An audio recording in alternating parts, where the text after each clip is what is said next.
Soyez les bienvenus sur ma chaîne. Pour ne pas rater les notifications de mise en ligne des nouveautés, assurez-vous de bien cliquer sur la petite cloche d'abonnement en bas de la vidéo. Aujourd'hui, nous allons convertir une image du Design Space en fichier SVG. Vous allez me dire, ça va servir à quoi? Tout d'abord, l'image en question apparaît dans la bibliothèque du DS en opération dessinée seulement.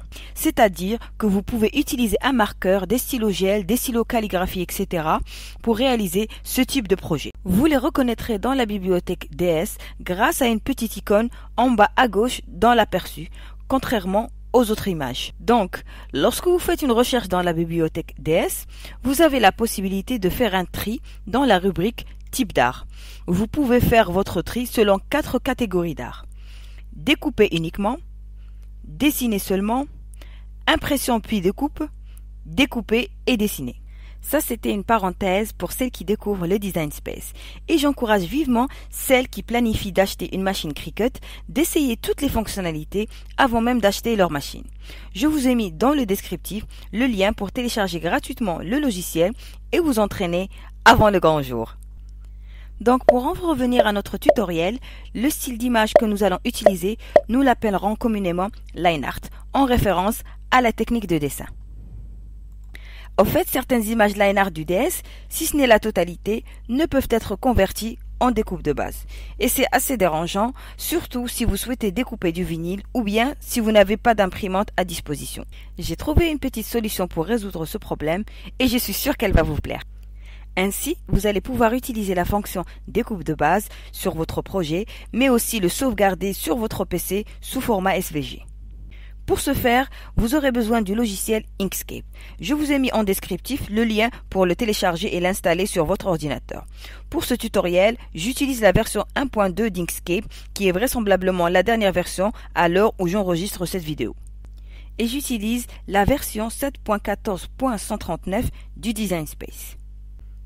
Maintenant que vous avez installé Inkscape, nous allons démarrer ce tutoriel. Nous voilà sur le Design Space et c'est le projet que nous allons réaliser aujourd'hui. L'image source est une image gratuite sur la bibliothèque du DS, c'est-à-dire que même si vous n'avez pas l'abonnement Cricut Access, vous pouvez y accéder et l'utiliser. Elle apparaît sous le type d'art dessiné seulement et il y a cette petite icône style en bas de son aperçu pour pouvoir la différencier du reste des images. Donc quand je clique sur cette image, elle apparaît dans la zone couche en mode stylo. Nous cherchons à la modifier en découpe de base. Donc on doit aller vers le menu opération et on doit sélectionner découpe de base. Donc qu'est-ce qui se passe? Automatiquement DS me l'a converti en imprimé découpé. Donc là c'est vraiment embêtant parce que on va dire c'était pas l'objectif. L'objectif c'était pouvoir la découper. Donc peut-être dans le cadre d'un projet avec du vinyle, ou peut-être parce qu'on ne dispose pas d'imprimante. Donc imprimer découpé ne convient pas, on va dire, à notre projet. Comment on va pouvoir remédier à ce problème-là? Il suffit de lancer cette impression-là sous format PDF. Donc vous allez cliquer sur Créer. Le DS vous propose un ensemble, on va dire, de types de chargement. Donc ça, c'est une nouveauté depuis qu'ils ont créé les cartes prépliées. Nous, on va choisir le plus simple pour tous les matériaux. Et on va cliquer sur Continuer. Et voilà, l'image apparaît sur un tapis. Donc sur la partie gauche de l'écran, on voit bien qu'elle est en imprimé découpé. Et sur l'image, on voit bien qu'il y a on va dire le cadre noir épais qui est vraiment important pour que la machine puisse scanner l'élément avant de pouvoir passer à la découpe. Vous cliquez sur Continuer. Et l'ADS vous propose de l'envoyer à une imprimante. Donc, vous allez l'envoyer à une imprimante qui est bien sûr déjà installée sur votre ordinateur et déjà connectée à votre ordinateur au moment où vous lancez l'opération. Donc là, en principe, quand vous arrivez sur cette boîte de dialogue, vous avez un ensemble de paramètres que vous pouvez modifier. Donc, vous sélectionnez votre imprimante PDF. Ensuite, vous avez le choix sur le nombre de copies. Et là, vous avez une option qui est vraiment très importante, qui est ajouter le fond perdu. Donc pour en savoir davantage sur cet élément, il suffit de cliquer sur ce petit i il vous explique que le fond perdu étend l'encre légèrement au-delà de la bordure de l'image pour éliminer une marge blanche une fois l'image coupée. Il va étendre un tout petit peu l'encre autour de cette image-là. Comme ça, quand la découpe va se faire, il n'y aura pas le blanc du papier qui va apparaître. Vous n'aurez que cette forme-là avec bien sûr les couleurs de ce caractère ou de cette image que vous avez choisi. Donc, il ne faut pas y toucher, vous laissez tel quel et vous cliquez sur imprimer. Donc là, l'imprimante va vous proposer bien sûr d'enregistrer le fichier puisque c'est pas un papier qui va, on va dire, sortir de votre imprimante. Donc il vous propose de l'enregistrer. Donc là, vous l'enregistrez où vous voulez sur votre ordinateur. Moi, j'avais déjà créé une copie, donc je vais juste l'écraser. Et voilà, j'ai enregistré mon fichier sous le format PDF. Automatiquement, vous avez un message qui s'affiche qui vous prévient que votre fichier ou que votre élément a bien été imprimé.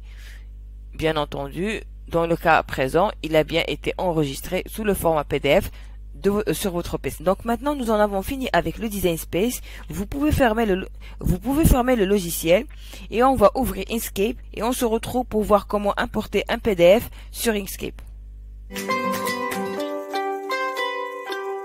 J'ai ouvert Inkscape et là, je vais aller chercher mon fichier PDF. Il suffit d'aller à Fichier, Importer. Et là, vous allez importer, cliquez sur votre fichier. Ensuite, vous cliquez sur Ouvrir. Il va y avoir cette petite boîte de dialogue. Vous cliquez sur OK, pas besoin de faire aucun paramétrage. Et votre fichier apparaît sur Inkscape. Vous pouvez le déplacer. Je vais l'incliner pour qu'il soit un peu plus droit, un peu mieux visible. Donc voilà mon fichier et là mon image. Donc au niveau d'Inkscape, ça s'appelle un objet. Pour le moment, cet objet-là n'est pas encore défini en tant que chemin. Donc le chemin va nous permettre de faire différentes modifications sur cet objet-là. Pour l'instant, il apparaît comme une image. Voilà, il y a toutes les descriptions ici. Donc il est sur la partie calque, on le voit bien. Maintenant, le plus important, c'est de ne pas redimensionner cette image-là tant qu'elle n'est pas encore vectorisée. Parce que le fait de l'agrandir ou peut-être même de la réduire risque d'altérer sa qualité. Vous allez maintenant la modifier en copie matricielle. Donc, vous cliquez dessus. Vous allez à Édition, Créer une copie matricielle. Automatiquement, vous avez vu que voilà, il y a une image. Donc, je vais sortir de là pour que vous puissiez voir. Voilà, elle est considérée comme image, ce qui n'était pas le cas ici. Donc là, c'est une image, mais c'est toujours pas un objet vectorisé. Ça reste une image. Ils ont dit une copie matricielle. Là, comme vous le voyez, elle est vraiment plus nette. Je vais essayer peut-être d'agrandir un peu. Bon, c'est un peu trop. Là, vraiment, l'image est plus nette. Vous voyez bien qu'il y a ici comme des petites vagues. Je vais essayer de les superposer, j'espère qu'on va pouvoir voir. Je vais quand même agrandir. Donc comme vous le voyez, là c'est l'image qu'on a importée. Et on voit ici qu'il y a comme des espèces de petites vagues. C'est-à-dire que la qualité n'est pas vraiment extraordinaire.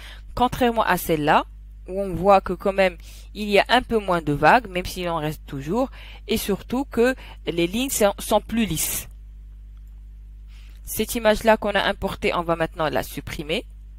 On n'en a plus besoin. D'ailleurs, si on essaie de modifier la couleur, vous voyez qu'il n'y a rien qui se passe. On voit les couleurs qui défilent ici, mais il n'y a rien qui se passe. Voilà. Elle ne nous sert plus à rien. On va la supprimer. Pour celle-là aussi qui est une image matricielle, on ne peut pas modifier de couleur tant qu'elle n'est pas encore vectorisée. On va la mettre ici. On va venir rajouter une petite légende dessus pour qu'on sache que c'est bien notre image matricielle. Pour rajouter du texte, il suffit de cliquer sur ce petit élément, créer, éditer des objets texte. Vous cliquez à l'intérieur, on va dire, de l'espace Inkscape et là vous entrez votre texte.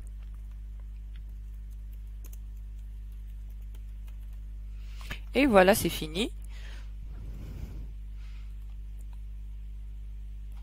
On va le mettre là au milieu. Et ce texte-là, contrairement à l'image, on peut modifier sa couleur, en fait. Comme il est natif de Inkscape, là, on peut modifier la couleur comme on veut. Quand on double-clique dessus, ça nous ouvre, on va dire, la partie menu. Et on peut peut-être le mettre en gras. On peut augmenter sa taille. Voilà, bon, j'ai pas trop augmenté. On peut par contre la réduire. Voilà, c'est tout petit là. Regardez ça à 24, c'est trop petit. On va laisser à 32.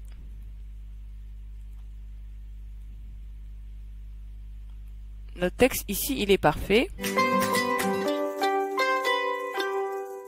Maintenant, on va aller vectoriser cette image. On clique dessus. Alors, il faut cliquer vraiment sur le trait qui est épais. Si vous cliquez comme ça à l'intérieur, voilà, ça ne reconnaît pas parce que c'est comme si vous cliquiez dans le vide. Donc, il faut vraiment cliquer sur les traits. Voilà, maintenant ça fonctionne. Vous allez à chemin, vectoriser un objet matriciel. Vous aurez là une petite fenêtre qui va apparaître. Dans cette petite fenêtre, pardon. Dans cette petite fenêtre, automatiquement, elle s'ouvre, on va dire, sur plusieurs onglets. Vous avez une seule passe. Quand en général vous avez juste, voilà, deux couleurs, peut-être noir et blanc, ou juste peut-être une seule couleur. Multicolore, que vous avez plusieurs couleurs. Et ça, c'est pour faire du pixel art.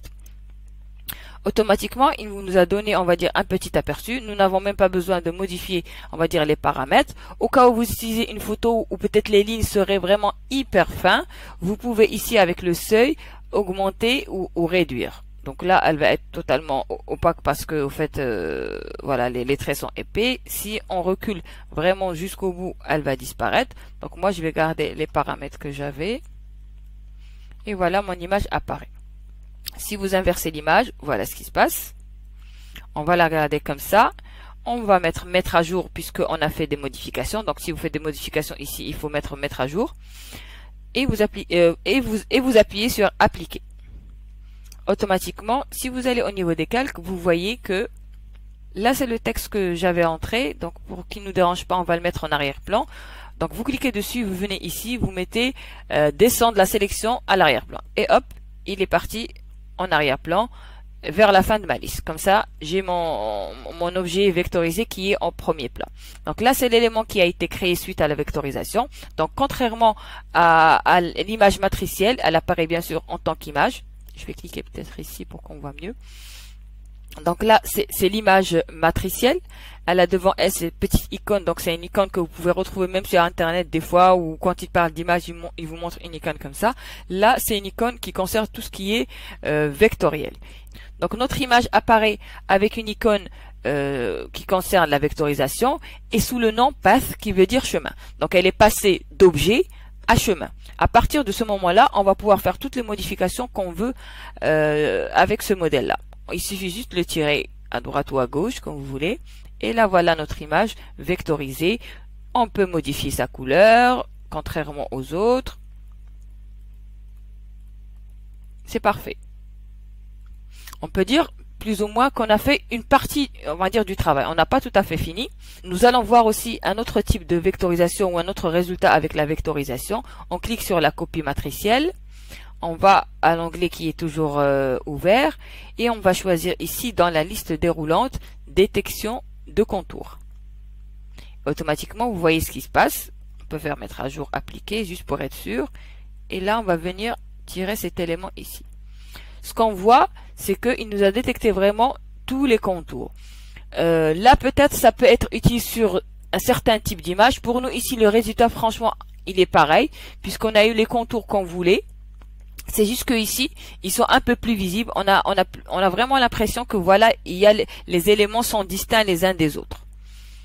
Cet élément aussi, maintenant qu'il est vectorisé, on peut modifier les couleurs. Voilà, comme vous le voyez, on peut modifier sa couleur comme on veut.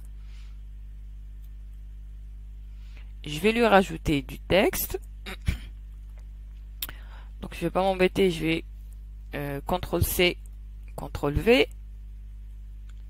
Et là, je vais entrer, donc je vais faire CTRL-A pour tout sélectionner. Je vais dire que c'est une image vectorisée. Comment on l'a vectorisée? En une seule passe et avec détection de contours.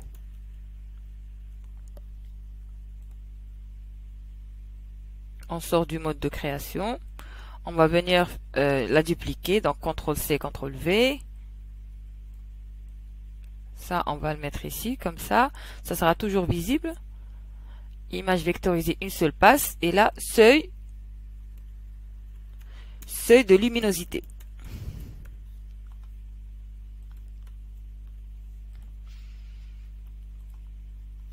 Maintenant, on peut dire qu'on a fini de faire la vectorisation. C'est une première étape. Après, on va pouvoir passer, on va dire, au coloriage, au coloriage. Donc, dites-vous bien que, on va dire, cette technique peut être aussi intéressante si vous souhaitez, par exemple, utiliser même un dessin de votre enfant. Vous voulez peut-être le reproduire sur un t-shirt ou quelque chose. Donc, s'il fait un dessin où il y a un contour, vous pouvez venir ici sur Inkscape, vectoriser l'image et après appliquer les mêmes couleurs ou d'autres couleurs. Et si vous avez une imprimante peut-être à sublimation ou même une imprimante normale, vous pouvez imprimer, on va dire, le modèle.